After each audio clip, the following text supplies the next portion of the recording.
కరుణ ఆ రోజు మధ్యాహ్నం ఆఫీసులో పని చేసుకుంటోంది. చంద్రన్ అప్పుడే వచ్చి పక్కనున్న గదిలో ఏవో తీసుకోవడానికి వెళ్ళాడు. కరుణ, మా డాడీ కొత్త బండి కొన్నాడు, దానిమీదే ఆఫీస్కొచ్చాడు అన్నాడు దీపు. అలాగా, అంది కరుణ సంతోషంగా.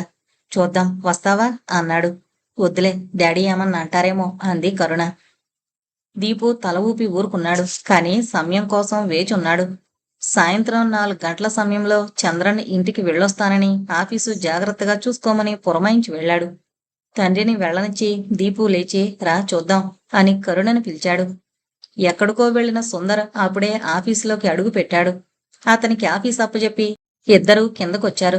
అది స్కూటర్ కన్నా తక్కువ, లోనా కన్నా ఎక్కువ అన్నట్లున్న వాహనం. కాస్త పాతదే, పెద్దగా నడవదు, ఎత్తుల పైకెక్కదు. పాతబడిపోయిందని ఓనర్ డాడీకి అమ్మేశాడు అన్నాడు దీపు.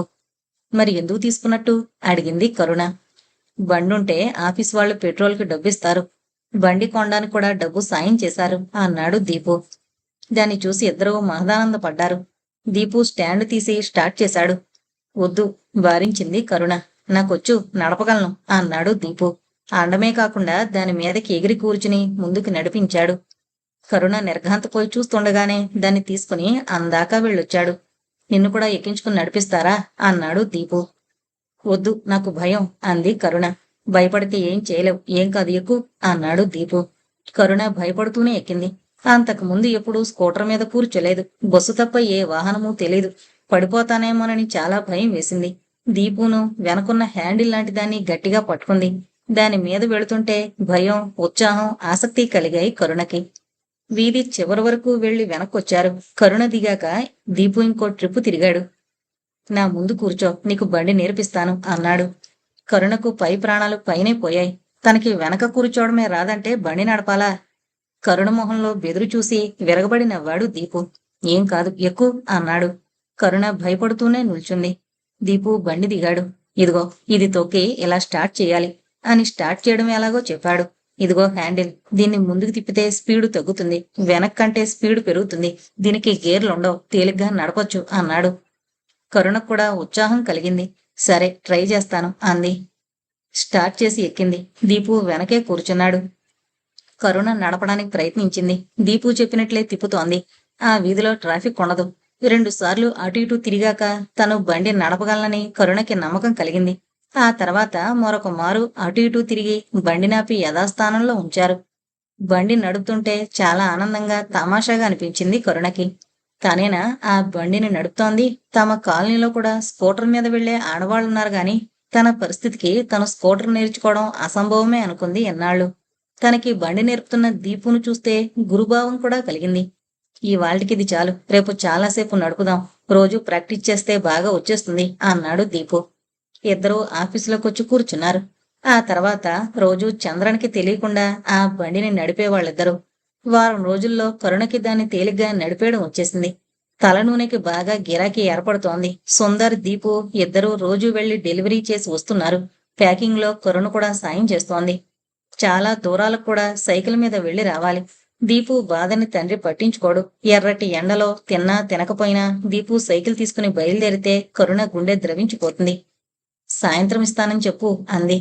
వినడు, కొడతాడు అన్నాడు దీపు. పోని బస్సులో వెళ్ళు. అది ఒప్పుకోడు. కంపెనీ దగ్గర పెట్రోల్ ఛార్జీలు తీసుకుని ఆ డబ్బుతోనూ తాగేస్తాడు కసిగా అన్నాడు దీపు. క్యాష్ బుక్ మెయింటైన్ చేస్తున్న కరుణ కూడా ఆ సంగతి తెలుసు. నిస్సహాయంగా నిట్టూర్చింది.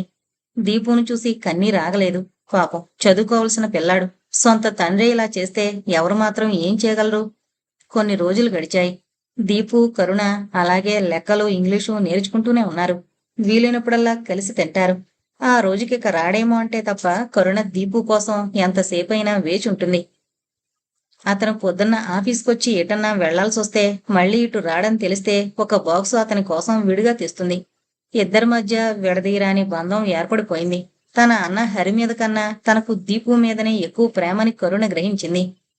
నాకైతే ఈ లోకంలో అందరికన్నా నువ్వే ఎక్కువ అంటాడు దీపు. ఆ రోజు దీపు ఎక్కడికో డెలివరీ చేయడానికి వెళ్ళాడు. మధ్యాహ్నం 2 గంటలకి తిరిగొచ్చాడు. మనిషి నీరసంగా ఉన్నాడు.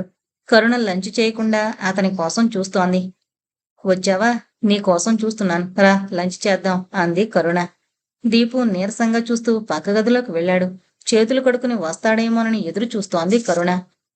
ఇంతలో చంద్రన్ విసురుగా ఆఫీసులోకి వచ్చాడు. దిల్కుష్ షాపుకి వెళ్ళి డెలివరీ చేయమన్నాను, ఎందుకు చేయలేదు అన్నాడు చంద్రన్ అరుస్తూ. వెళ్ళాను, వాళ్ళు తీసుకోలేదు. నువ్వు పిల్లాడివి, పెద్దవాళ్ళు రావాలి అన్నారు చెప్పాడు దీపు తను కూడా అరుస్తూ. చంద్రానికి కోపం మిన్నుముట్టింది. వాళ్ళంటే నువ్వు సర్ది చెప్పలేవా? ఆఫీసుకి ఫోన్ చేసి చెప్తే వీళ్ళైనా సర్ది చెప్పేవాళ్ళు, లేకపోతే సుందర్ వెళ్ళి ఇచ్చేవాడు కదా అన్నాడు చంద్రన్. నాకు ఫోన్కి డబ్బులిస్తున్నావా అరుస్తూ అడిగాడు దీపు. ఏంటి అరుపులు? ఇది ఆఫీసా ఇల్లా? చంద్రన్ గట్టిగా అన్నాడు. ఆఫీసా ఇల్లనుకున్నాను. నువ్వు ఇంట్లో తాగినట్లే ఇక్కడ కూడా తాగేసి కూర్చోవడం లేదా అన్నాడు దీపు. ఏంట్రా పొగరు? నాకే ఎదురు చెప్తావా? ఎక్కడి నుంచి వస్తోంది ఈ పొగరు? ఈ మధ్య ఏవో పుస్తకాలు చదువుతున్నావు కదూ అని చంద్రన్ కరుణ వైపు తిరిగాడు. మీరిద్దరూ ఏవో చదువుతున్నారు, ఏంటవి అరుస్తూ అడిగాడు. కరుణ సమాధానం చెప్పలేదు. చెప్పకపోతే బాగుండదు చంద్రన్ బెదిరిస్తున్నట్లు అన్నాడు. కరుణ వణికిపోతోంది. చంద్రన్ కరుణ డ్రా తెరిచి అందులో ఉన్న పుస్తకాలు బయటికి లాగాడు. ఏంటవి అడిగాడు కోపంగా. కరుణ వణుకుతోంది. ఇంతలో దీపు ముందుకొచ్చాడు. అవే పుస్తకాలు. నేను చదువుకుని ప్రైవేటుగా 10వ క్లాస్ రాస్తాను. నీకు చదివించేందుకు గతి లేదు, నీకు పైసా ఖర్చు కావడం లేదు అన్నాడు కోపంగా. చదువుతావా? అదన్నమాట నీ పొగరు కారణం. ఉండు, నీ పొగరు అణిచేస్తాను అంటూ చంద్రన్ పిచ్చి ఆవేశంతో ఊగిపోతూ ఆ పుస్తకాలు చింపేయడానికి పూనుకొన్నాడు. అంతే, దీపుకి పిచ్చి ఆవేశం వచ్చేసింది. తండ్రిని అడ్డుకోబోయాడు. చంద్రన్ దీపుని కసితీరా కొట్టడం మొదలుపెట్టాడు. కరుణ ఏడుస్తూ అడ్డు వెళ్ళింది. కొట్టకండి, చిన్నపిల్లాడు. నేనే పుస్తకాలు తెచ్చి చదవమన్నాను, కావలిస్తే నన్ను కొట్టండి అని బతిమాలింది. ఈయన్ని బతిమాలకు దీపు గట్టిగా అన్నాడు. ఆ తర్వాత చంద్రన్ వైపు తిరిగాడు. అయిపోయింది, నీకు నాకు రుణం తీరిపోయింది. నేను వెళ్ళిపోతున్నాను. చచ్చినా మళ్ళీ నీ ఇంట్లో గాని ఈ ఆఫీసులో గాని అడుగు పెట్టను. శబ్దం చేస్తున్నట్లనేసి తలుపు దగ్గరకు నడిచాడు. వద్దు దీపు, ప్లీజ్ వెళ్ళకు. కరుణ ఏడుస్తూ వెనకే వెళ్ళింది. దీపు వినిపించుకోకుండా వేగంగా వెళ్ళిపోయాడు. అయ్యో, ఎక్కడికి వెళ్ళాడో? ప్లీజ్ వెళ్ళి తీసుకురండి చంద్రాన్ని బ్రతిమలాడింది కరుణ. వాడే వస్తాడు అనేసి చంద్రన్ పక్క గదిలోకి వెళ్ళిపోయాడు. కాని దీపు రాలేదు. ఆ సాయంత్రం 7 దాకా ఎదురు చూస్తూ ఆఫీసులోనే కూర్చుంది కరుణ. దీపు రాలేదు. ఇంకెంతసేపు కూర్చుంటావు? తాళం వెయ్యాలి, వాడే వస్తాడు, మనం వెళ్ళిపోదాం అన్నాడు చంద్రన్. ఎలాగో శక్తి కూడ తీసుకుని లేచి ఇంటికి బయలుదేరింది. ఎర్రబడ్డ కళ్ళతో దిగులుగా వస్తున్న కరుణను చూసి జానకి హడలిపోయింది. ఏమైంది? కంగారు గడిగింది. కరుణ ఏడుస్తూ జరిగిందంతా చెప్పింది. వచ్చేసుంటాళ్లే, చిన్నపిల్లాడు, ఎక్కడికి వెళతాడు, ఏం చేస్తాడు, తప్పకుండా తిరిగొస్తాడు. కోపంతో వెళ్ళుంటాడు, వస్తాడు జానకి ఓదార్చింది. ఆ రాత్రంతా ఎలాగూ గడిపి మర్నాడు ఆఫీస్కెళ్ళింది కరుణ. దీపు రాలేదని తెలిసింది. అలా 2 రోజులు గడిచాయి. చంద్రన్ తనకి తెలిసిన అన్ని చోట్ల అడిగి చివరకు ఆశ వదులుకున్నాడు. కరుణ ఏడుస్తూనే గడుపుతోంది. లంచ్ చేయడం లేదు. ఏ అలికిడైనా దీపు వచ్చాడేమోనని ఎదురు చూస్తోంది. మరో 3 రోజులు గడిచాయి. ఆ రోజు కరుణ దిగులుగా పనిచేసుకుంటుంటే పక్క ఆఫీసులో పనిచేస్తున్న ఒక ఆయనొచ్చి పలకరించాడు. 2 గంటలకొకసారి మా ఆఫీస్కి రా అన్నాడు. ఎవరికీ చెప్పకు అని హుకుం వేసి వెళ్ళిపోయాడు. కరుణ అప్పుడప్పుడు ఆ ఆఫీసులో ఉన్న ఆడవాళ్ళని పలకరించి వస్తూ ఉంటుంది. 2 కాగానే ఆ ఆఫీస్కు వెళ్ళింది. అక్కడ మూలకొక టెలిఫోన్ ఉంది. అక్కడ కూర్చుని మాట్లాడితే ఎవరికీ వినిపించదు. 2:05కి టెలిఫోన్ మోగింది. ఇంతకు ముందు కరుణని పిలిచిన ఆయన ఫోన్ తీసి కరుణని రమ్మని పిలిచి రిసీవర్ అందించి వెళ్ళిపోయాడు. ఎవరా అనుకుంటూ హలో అంది. కరుణ, నేను దీపుని మాట్లాడుతున్నాను అన్నాడు. కరుణకి పోయిన ప్రాణం తిరిగొచ్చినట్లయింది. నువ్వా? ఎక్కడున్నావు? ఎలా ఉన్నావు? వచ్చేయ్ అంది గబగబా. నేనెక్కడున్నానో చెప్పను. నేను బాగానే ఉన్నాను, కానీ అక్కడికి రాను. కరుణ నీరు కారిపోయింది. దీపు, అలా అనకు. డాడీ ఏదో కోపంలో అలా చేశారు, రా అంది. కరుణ, నాకక్కడ ఉరిగేదేం లేదు, ఎక్కడుండి పోగొట్టుకునేది లేదు. ఎక్కడున్నా నా పొట్ట నేను పోషించుకోవాలి అంతే అన్నాడు దీపు. కాని కరుణని మాట్లాడకుండా దీపు అడ్డుకున్నాడు. నువ్వింకేం చెప్పకు కరుణ. నేనెందుకు ఫోన్ చేశానో తెలుసా? నువ్వు నా కోసం దిగులు పడి తిండి కూడా తినడం లేదని తెలిసింది. నేను ఏమైపోయి ఉంటానోనని భయపడుతున్నావు కదూ. నేను బాగానే ఉన్నాను, ఎక్కడున్నా బాగానే ఉంటాను. నువ్వు బాగా తినాలి, ఇంటర్కి చదువు, బాగా చదువుకో. మళ్ళీ ఫోన్ చేస్తాను. దీపు ఫోన్ పెట్టేశాడు. కరుణ చేసేది లేక తను రిసీవర్ పెట్టేసి నీరసంగా ముందుకు కదిలింది. పోనీలే, దీపు క్షేమంగా ఉన్నాడు, అంతే చాలు అనుకుంది. ఆ తర్వాత కొన్నాళ్లు దీపు అప్పుడప్పుడు ఫోన్ చేసేవాడు. ఒకసారి చేసి నాకు కొన్ని పనులున్నాయి, ఇక మీద రెగ్యులర్గా చేయను అన్నాడు. దీపు ఎక్కడో ఒక చోట క్షేమంగా ఉన్నాడని చంద్రన్ కూడా తెలిసింది. కానీ ఎక్కడున్నాడో దీపు ఎవరికీ చెప్పలేదు. ఆ తర్వాత ఫోన్ కూడా చేయలేదు. దీపు లేడు. సుందర్, కరుణ, చంద్రన్ ఆఫీసును నడిపిస్తున్నారు. డెలివరీ చేసే పనంతా దీపు చూసుకునేవాడు కాబట్టి ఆ పనంతా ఇప్పుడు సుందర చేస్తున్నాడు. ఆఫీసులో ప్యాకింగ్ ఏమన్నా ఉంటే ఆ పని, టైపింగ్, క్యాష్ బుక్ అంతా కరుణ చూస్తోంది. ఇంతలో కంపెనీ వాళ్ళు సబ్బుల తయారీ కూడా మొదలు పెట్టారు. కేరళలోనే వాటి తయారీ. కేవలం ఈ రాష్ట్రంలో కావలసిన సరుకు మాత్రం ఇక్కడికి పంపిస్తారు. ఆర్డర్లు తీసుకోవడం, వాటి పంపకంలో, పనుల్లో ఎవరికీ క్షణం తీరిక లేకుండా ఉంది. అందుకని ఇంకొక మనిషిని తీసుకుని అన్ని పనులు నేర్పించాలని కేరళ ఆఫీస్కి రాసి శాంక్షన్ చేయించుకున్నారు. ఆ విధంగా అయ్యన్న ఆ ఆఫీసులో ప్రవేశించాడు. అయ్యన్న రాక కరుణ జీవితాన్ని మరో మలుపు తిప్పింది. అయ్యన్నకి 30 ఏళ్లు దాటాయి. మనిషి నల్లగా సన్నగా ఉంటాడు. కళ్ళజోడు, నూనె రాసి నున్నగా దువ్విన జుట్టు.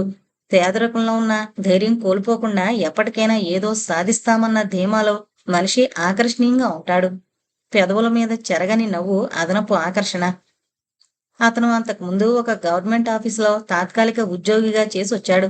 అవసరమైనప్పుడు అయ్యన్నను తీసుకుని మళ్ళా ఆ పోస్ట్ ఉద్యోగి రాగానే ఇతన్ని తీసేసేవాళ్లు. అందుకని అతనికి గవర్నమెంట్ ఉద్యోగాల్లో ఏమేం ఉంటాయో అంతా కొట్టిన పిండి. గవర్నమెంట్ ఉద్యోగాల్లో పని పాట ఉండదు. బేవర్స్గా జీతం తీసుకోవడం, హాయిగా బోల్డన్ని సెలవులు. పని చేసినా చేయకపోయినా అడిగేవాళ్ళు ఉండరు. నెల తిరిగేసరికి జీతం వచ్చి పడుతుంది. ఎల్టీసీ అని కుటుంబ సభ్యులందరినీ తీసుకుని ఊళ్ళన్నీ తిరిగి రావచ్చు అని గవర్నమెంట్ ఉద్యోగాల్లో ఉన్న సౌలభ్యాలన్నీ వివరించేవాడు. కరుణ, సుందర నోరు తెరుచుకుని వినేవాళ్లు. పని చేయకపోయినా అడగరా? కరుణ అడిగింది. అడగరు. నేను చేసిన ఆఫీసుల్లో ఉద్యోగాలు 11 దాటాక వచ్చేవాళ్లు. సంతకం పెట్టి టీకి పోయేవాళ్లు. 12కొచ్చి మళ్ళీ లంచ్కి పోతారు. 4 కాగానే ఇళ్లకు పోతారు. ఈ మధ్యలో కొందరైతే సంతకం పెట్టి ఇంటికి వెళ్ళిపోతారు. కొందరు రాకుండా కూడా సంతకం పెడతారు. మంచి జీతాలు. 3 నెలలు తిరిగేసరికి కరువు భత్యం అని మళ్లీ పెంచుతారు. ఏటా ఇంక్రిమెంట్ అని మళ్లీ పెంచుతారు. డిపార్ట్మెంట్ పరీక్షలు రాసుకుంటే ఎంత లాభమో తెలుసా? బోల్డన్ని ప్రమోషన్లు వస్తాయి. కరుణకి ఆసక్తి కలుగుతోందని గ్రహించిన అయ్యన్న ఆమెని ఉద్ధరించాల్సిన బాధ్యత తన మీదే ఉందనుకుని ఇంకాస్త బోధ చేశాడు. నువ్వు గనక గవర్నమెంట్ ఉద్యోగం దక్కించుకున్నావంటే నీ పంట పండినట్లే అంటూ సర్కారీ నౌకర్లో ఉన్న మరిన్ని వసతుల గురించి చెప్పాడు. నాకు గవర్నమెంట్ ఉద్యోగం వస్తుందా? కరుణ ఆశగా అడిగింది. నీ వయసంతా? 17 అంది కరుణ. 18 దాటాక పబ్లిక్ సర్వీస్ కమిషన్ పరీక్ష రాయాలి. ఆ పరీక్ష పాస్ అయితే ఉద్యోగం వస్తుంది అన్నాడు అయ్యన్న. ఆ పరీక్ష ఎప్పుడు పెడతారు? కరుణ ఆసక్తిగా అడిగింది. తెలీదు కాని ఆ పరీక్షకి ఇప్పటినుంచే ప్రిపేర్ అవుతూ ఉండు. సిలబస్, పుస్తకాలు మా ఫ్రెండ్ దగ్గర ఉన్నాయి. వాడు కిందటిసారి రాశాడు. మళ్ళీ పరీక్షకి ఏదైనా కొంచెం మార్పు ఉంటుందేమో. నువ్వు జనరల్ నాలెడ్జ్, లెక్కలు, ఇంగ్లీషు చూసుకుంటూ ఉండు అన్నాడు. అన్నమాట ప్రకారం అయ్యన్న పుస్తకాలు తెచ్చిచ్చాడు. కరుణ లంచ్ టైంలో ఇంటికి వెళ్ళాక ఆదివారాలు అవి చదువుతూ లెక్కలు ప్రాక్టీస్ చేస్తోంది. చంద్రానికి కరుణను చూస్తే జాలనిపించింది. ఆ చుట్టుపక్కల బోల్డని ప్రైవేట్ ఆఫీసులున్నాయి. అందులో కొందరు BA చదివిన వాళ్ళు కూడా ఉన్నారు. బాగా తెలివి, లోకజ్ఞానం ఉన్న వాళ్లే అందరూ. కాని వాళ్ళకే ప్రభుత్వ ఉద్యోగం రాలేదు. ఇంకా కరుణకొస్తుందా? అంతగా మంచి ఉద్యోగమే కావాలనుకుంటే ఇంకో మంచి ఆఫీసు, కాస్త భవిష్యత్తు బాగా ఉండే ఆఫీసు వెతుక్కుని ప్రైవేట్లోనే స్థిరంగా ఉండే అవకాశం చూసుకుంటే పోతుంది కదా. అనవసర ఆశలెందుకు అనిపించింది. కాని కరుణ ఉత్సాహంగా చదువుకుంటుంటే ఏమీ అనుబుద్ధి కాలేదు. పనిలేనప్పుడు ఇక్కడే చదువుకో, పర్వాలేదు అని అనుమతి ఇవ్వడమేగాక కరుణ పనిలో కొంచెం అయ్యన్నకి, సుందరకి కూడా అప్పచెప్పాడు. కరుణ పరీక్ష రాసింది. ఫలితాల కోసం ఆమెతో పాటు అంతా ఎదురు చూస్తున్నారు. ఆ రోజు మధ్యాహ్నం 12 గంటలప్పుడు కరుణకి ఇంటి నుంచి ఫోన్ వచ్చింది. పోస్ట్ మ్యాన్ ఏదో రిజిస్టర్ కవర్ తెచ్చాడు. నీకే ఇవ్వాలట. ఏదో ముఖ్యమైన కాగితం ఉన్నట్లుంది. ఇంటికి రాగలవా అంది జానకి. బయలుదేరి వస్తున్నా అంది కరుణ. గబగబా సెలవు చీటీ రాసి చంద్రన్ దగ్గర అనుమతి తీసుకుంది.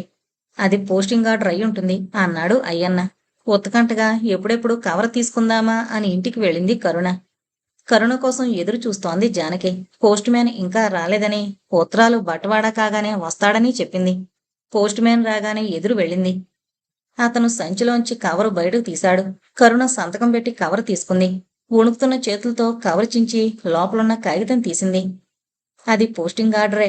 కరుణ పరీక్షలో పాస్ అయి ఎంపికైనట్లు, అబిడ్స్ లో ఉన్న పలానా ఆఫీసులో రిపోర్టు చేయాల్సి ఉన్నట్టు ఆర్డర్ అది. కరుణ, జానకిల ఆనందానికి అంతులేదు.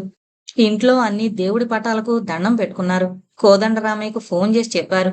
మీ కష్టాలన్నీ దూరమైపోయినట్లే అంది వర్ధనమ్మ. అసలు అయ్యన్న లేకపోతే తను ఈ పరీక్ష రాసేదేనా? ముందతనికి థ్యాంక్స్ చెప్పాలి. కరుణ ఆఫీస్కి ఫోన్ చేసింది. చంద్రన్ లంచ్కి వెళ్ళాడు. అయ్యన్న ఫోన్ రిసీవ్ చేసుకున్నాడు. చాలా సంతోషించాడు. వెంటనే లెటర్లో వాళ్ళు చెప్పిన ఆఫీస్కి వెళ్ళి ఆ కాగితం చూపించండి అని సలహా ఇచ్చాడు. కరుణ సరేనంది. కరుణ, జానకి బయలుదేరి ఆ ఆఫీస్కి వెళ్లారు. అక్కడ కాగితం చూపించాక వాళ్ళు కొన్ని పత్రాలిచ్చారు. కరుణ, ఇవన్నీ నింపి సంతకం చేసి మీ ఒరిజినల్ సర్టిఫికెట్లు తీసుకుని రండి అన్నారు. సరేనని బయటకొచ్చారు. సాయంత్రం గుడికి వెళ్ళొచ్చారు. మర్నాడు ఆఫీస్కి వెళ్ళేటప్పుడు ఆ కాగితాలన్నీ తీసుకుని వెళ్ళింది కరుణ. వాటిని నింపడంలో అయ్యన్న సాయం చేశాడు. అందులో ఇదివరకు ఎక్కడైనా పనిచేశారా అని అడిగారు. ఇవేం రాయనక్కర్లేదు. ఈ అనుభవం అక్కడికి కూడా కొలుస్తుందంటే రాయొచ్చు. ఎక్కడన్నా బ్యాంకులో సర్కారు ఉద్యోగాలు చేస్తే రాయాలి. ఈ స్టార్ హెయిర్ ఆయిల్లో చేశామని రాయకపోయినా వచ్చే నష్టం లేదు అన్నాడు అయ్యన్న. ఆ కాలంలో గీత కొట్టి వదిలేశాడు. వెంటనే తీసుకుని వెళ్ళి ఇచ్చి జాయిన్ అయిపో. మళ్ళీ నీకన్నా ముందు ఎవరన్నా జాయిన్ అయితే నీకు సీనియర్లు అవుతారు. ప్రమోషన్లలో ఇతర ఎన్నో అవకాశాల్లో సీనియారిటీకి ప్రాముఖ్యం ఇస్తారు అన్నాడు. చంద్రన్ 11 గంటలకొచ్చాడు. కరుణను చూసి చాలా సంతోషించాడు. మొత్తానికి సాధించావు అన్నాడు. చిన్న పార్టీ ఏర్పాటు చేస్తానన్నాడు గాని ముందు కరుణ ఆఫీస్కి వెళ్లి సర్టిఫికెట్లు ఇతర పత్రాలు ఇచ్చొస్తే మంచిదని అయ్యన్నన్నాడు. కరుణ జానకిని తన ఆఫీస్ దగ్గరికి రమ్మని ఫోన్ చేసింది. ఈ లోపల ఆ బిల్డింగ్ లో ఉన్న అన్ని ఆఫీసుల వాళ్ళకి కరుణకి గవర్నమెంట్ ఉద్యోగం వచ్చిందని తెలిసిపోయింది. ఒక్కొక్కళ్ళు వచ్చి అభినందించి వెళుతున్నారు. ఇంతలో జానకి సర్టిఫికెట్లు తీసుకొచ్చింది. వాటిని తను నింపిన పత్రాల్ని ఒక కవర్లో పెట్టి కరుణ తల్లితో బయలుదేరింది. అవి ఆఫీసులో ఇచ్చి వెళ్ళమన్నారు. తర్వాత పోస్ట్లో ఇంకో ఆర్డర్ వస్తుంది. దానిలో ఏ ఆఫీసులో చేరాలో ఉంటుంది అన్నారు. అవి తీసుకున్నాయన. ఆ ఆఫీసు వివిధ శాఖలు హైదరాబాద్లో అనేక ప్రాంతాల్లో ఉన్నాయట. వాటన్నింటినీ ఒకే చోట ఉండేట్లుగా పెద్ద భవంతి కడుతున్నారు. అది నిర్మాణంలో ఉంది. అది పూర్తి కాగానే అన్ని ఆఫీసులు ఆ భవంతిలోకి వచ్చేస్తాయి. అది పూర్తి కావడానికి మరో సంవత్సరం పట్టొచ్చు. కరుణ, జానకి తిరిగొచ్చారు. మరో వారంలోనే కరుణకి పోస్టింగ్ ఆర్డర్ వచ్చేసింది. కోటి దగ్గరున్న బ్రాంచ్లో చేరమనుంది. వెంటనే చేరు, మళ్ళీ సీనియారిటీ పోతుంది అయ్యన్న తొందర పెట్టాడు. మర్నాడే చేరాలనుకుంది కరుణ. ఆ సాయంత్రం స్టార్ హెయిర్ ఆయిల్ ఆఫీస్లోంచి రిలీవ్ చేసేశారు. బిస్కెట్లు, సమోసా, స్వీటు, కూల్ డ్రింక్తో మంచి పార్టీ ఇచ్చారు. అంతా హృదయపూర్వకంగా వీడుకోలు చెప్పారు. కరుణకు కూడా గుండె బొరువెక్కింది. దీపు గుర్తుకొచ్చి కళ్ళనీళ్లు తిరిగాయి. ఇప్పుడు గనక దీపు ఉంటే ఎంత సంతోషించేవాడు కదా. దీపు తిరిగొస్తే నాకు వెంటనే చెప్పండి అంది. చంద్రన్ మౌనంగా తల ఊపాడు. కరుణకి ఒక హెయిర్ ఆయిల్ సీసా, ఒక సబ్బు కానుకగా ఇచ్చారు. అప్పుడప్పుడు వస్తూ ఉండాలి అన్నాడు చంద్రన్. తప్పకుండా అంది కరుణ. పార్టీ ముగిశాక ఇంటికి బయలుదేరింది. ఆ ఆఫీసుని వదలాలంటే చాలా బాధ అనిపించింది ఆమెకు. కోటి పక్కన చిన్న గల్లీలో ఉంది ఆఫీస్. చిన్న ఆఫీస్, మొత్తం 4 గదులు, ఒక టాయిలెట్. కరుణకి లంచ్ బాక్స్ తీసుకువెళ్లే అలవాటు ఉంది కాబట్టి సరిపోయింది. లేకపోతే లంచ్కి ఒక హోటల్ లాంటిది కూడా దగ్గరలో లేదు. కాఫీలు, టీలు మాత్రం ఒక అబ్బాయి తెచ్చిస్తాడు. ఆఫీసులో ఆఫీసర్ గారు కాక 2 సెక్షన్లు మాత్రం ఉన్నాయి. కరుణ కాక మరొక మహిళ కూడా ఉందట. కానీ ఆవిడ ప్రస్తుతం సెలవులో ఉంది. పేరు కృష్ణవేణట. కరుణ సెక్షనే ఆవిడ కూడా. ఆవిడ, కరుణ కాక ఇంకో 2 మగవాళ్లు ఆ సెక్షన్లో పనిచేస్తున్నారు. పక్క గదిలో మరో సెక్షన్. అక్కడ 3 మగవాళ్లున్నారు. కరుణకి సెక్షన్ చూపించి వెళ్లి పని చూసుకోమని చెప్పాడు ఆఫీసర్. కరుణొచ్చి కూర్చుంది. అక్కడ పనిచేసే 2 మగవాళ్లలో ఒక అతను ఎక్కడికో వెళ్ళాడు. 45-50 ఏళ్ల మధ్య వయసున్న ఒక ఆయన ఒక టేబుల్ దగ్గర కూర్చునున్నాడు. దాదాపు కరుణ తండ్రి వయసు. మనిషి మర్యాదస్తుళ్లా పెద్ద మనిషి తరహాగా ఉన్నాడు. రా, నువ్వేనా కరుణ అంటే అంటూ ఆప్యాయంగా పలకరించాడు. కరుణ నమస్కారం పెట్టి తనకు చూపిన సీట్లో కూర్చుంది. ఒక్క నిమిషం దేవుడికి దండం పెట్టుకుంది. కరుణ కళ్ళు మూసుకుని ప్రార్థన చేస్తుంటే అతను చిరునవ్వుతో చూస్తూ కూర్చున్నాడు. దైవభక్తి బాగా ఉంది. నేను అంతే, రోజు గుడికి వెళతాను అన్నాడు. కరుణ వివరాలన్నీ అడిగాడు. ఏం చదివావు, ఎంతమంది కుటుంబ సభ్యులు, మీ నాన్న ఏం చేస్తుంటాడు, ఇలాంటివన్నీ అడిగాడు. కరుణ పని గురించి అడిగింది. ఆ బల్ల మీద ఉన్నదంతా నువ్వు చెయ్యాల్సిందే. ఇంతకుముందు ఆ సీట్లో చేసిన ఆయన 4 నెలల క్రితం ట్రాన్స్ఫర్కి అప్లై చేసుకుని వెళ్ళిపోయాడు. అప్పటినుంచి అది ఖాళీగానే ఉంది అన్నాడు. కరుణ తన టేబుల్ వైపు చూసింది. నిండా ఏవేవో ఫైళ్లు, కొన్ని రిజిస్టార్లు కూడా ఉన్నాయి. ఏం చెయ్యాలో కాస్త చెబుతారా అంది నెమ్మదిగా ప్రార్థిస్తున్నట్లు. పందే ఉంది, ఎప్పుడైనా చేసుకోవచ్చు అనేసి ఇంకా ఏవేవో మాట్లాడడం మొదలు పెట్టాడాయన. ఆయన పేరు పాండురంగమట. అంతా రంగంగారు అని పిలుస్తారట. ఆఫీసులో తనకి తెలియంది లేదని, ఆ మాటకొస్తే ప్రపంచంలోనే తనకి తెలియంది లేదని నవ్వుతూ చెప్పాడు. అదృష్టానికొచ్చి గవర్నమెంట్ ఆఫీసులో పడ్డావు. అదే ప్రైవేట్లో అయితే రక్తం పిండుకుని తాగి ఇందులో 4వ వంతు జీతం కూడా ఇవ్వరు అన్నాడు. ఇంతకుముందు ఎక్కడన్నా చేశావా అన్నాడు. చేశానండి. స్టార్ హెయిర్ ఆయిల్ కంపెనీ అని కేరళలో హెడ్ ఆఫీసు, ఇక్కడ బ్రాంచిలో చేశాను అంది కరుణ. అయితే ఇంకేంలే, ఇక్కడ పని తేలిగ్గా చేసేయగలవు అన్నాడు రంగం. కరుణకు ఒక విషయం అర్థం కాలేదు. అన్ని ఫైళ్లు 4 నెలల నుంచి పెండింగ్లో ఉంటే వాటిని ఎవరూ చూడలేదా? ఇదే ప్రైవేట్లో అయితే ఎవరన్నా ఒకరోజు సెలవు పెట్టినా వాళ్ళ పని ఇంకొకళ్ళతో చేయించేసి ఉండేవాళ్ళు అనుకుంది. ఏంటి ఆలోచిస్తున్నావు అడిగాడు రంగం. కరుణ చెప్పింది. రంగం నవ్వాడు. ఇక్కడ తీరింతే. మరీ స్ట్రిక్ట్ ఆఫీసర్ ఉంటే ఏదన్నా మరీ ముఖ్యమైన పనుంటే వేరే వాళ్లతో చేయిస్తాడు. రొటీన్ పని అలాగే ఉండిపోతుంది అన్నాడు. కరుణ మౌనంగా వింది. ఇంకొన్నాళ్లు గడిస్తే నీకే అర్థమవుతాయి అన్నాడు రంగం. అంతే తప్ప ఏం పనుందో ఎలా చెయ్యాలో మాత్రం చెప్పలేదు. కొంచెం సేపయ్యాక మోటార్ సైకిల్ చప్పుడైంది. మారుతొచ్చాడు అన్న మాటలు వినిపించాయి. నల్లగా, లావుగా, బలంగా, మెలితిప్పిన మీసాలతో ఉన్న ఒక అతను ఆఫీసులో అడుగు పెట్టాడు. అతన్ని చూడగానే కాస్త భయం వేసింది కరుణకి. అతను అందర్నీ పలకరించి కరుణ వైపు తిరిగాడు. మన కొత్త మెంబర్ కరుణ అన్నాడు రంగం. అలాగా అన్నాడు మారుతి. అతను అందరూ అడిగినట్లే ఏం చదివావు, ఎక్కడుంటారు అన్న 2 ప్రశ్నలు మాత్రం అడిగి తన పనిలో మునిగిపోయాడు. 2 రోజులు అలాగే గడిచిపోయాయి. 3వ రోజు ఆఫీసరు పిలిచాడు. ఏం పని చేస్తున్నావు, ఏమేం చూసావు అని అడిగాడు. చూడలేదు సార్ అంది కరుణ.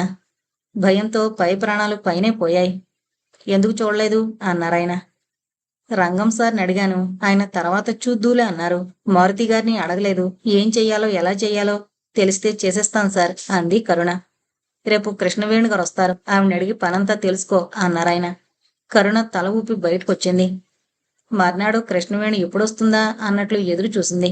11 దాటాక కృష్ణవేణి మెల్లగా వచ్చింది. ఆవిడికి 50 ఏళ్ల వయసు ఉంటుంది. మనిషి కాస్త లావుగా, సమంగా, ఎత్తు, చామనచాయితో ఉంది. నొక్కుల జుట్టుకి చక్కగా రంగు వేసి క్లిప్పు పెట్టింది. గంజి పెట్టి ఇస్త్రీ చేసిన జరీ చీర, జాకెట్టు, నుదుట కుంకుమ బొట్టు చూడగానే సాంప్రదాయాలు పాటించే మనిషి అనిపిస్తోంది. కరుణం చూసి ఆప్యాయంగా నవ్వింది. కొత్తగా వచ్చావా, ఏం పేరు అని కుశల ప్రశ్నలు వేసింది. కృష్ణవేణిది, కరుణది ఒకే మాదిరి పనట. రంగం, మారుతీలది కాస్త వేరే రకం పని. రంగం ఈ ఆఫీసులో అదే సీట్లో 20 ఏళ్ల నుంచి ఉన్నాడట. కానీ అతను తన సీటు పని తప్ప ఇంకెవళ్ళది ప్రాణం పోయే అవసరం వచ్చినా చూడట. అందుకే అసలు ఆ పనేంటో కూడా అతనికి తెలియక కరుణకి నేర్పించలేదు. 20 ఏళ్ల నుంచి ఒక ఆఫీసులో ఒకే గదిలో పనిచేస్తూ కూడా పక్క సీటు గురించి ఏమాత్రం తెలీదంటే అదెలా సాధ్యమో కరుణకు అర్థం కాలేదు. ఇంత నిమిత్త మాత్రంగా దశాబ్దాల పాటు పనిచేయగలగడం ఎలా సాధ్యం? కరుణకు కూడా నవ్వొచ్చింది. కృష్ణవేణి కూడా వెంటనే ఏమీ బోధించలేదు.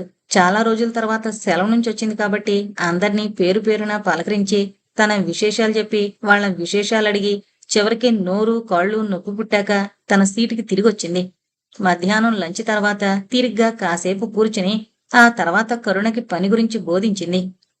తీరా చూస్తే అందులో ఏం లేదు. అంతా రొటీన్ వ్యవహారమే. వచ్చిన వాటిల్లో కొన్నింటిని ఏ చర్య అవసరం లేదు అని, మరికొన్నింటిని ఆఫీసు కేవలం సమాచారం కోసమని ఫైల్ చేయించింది.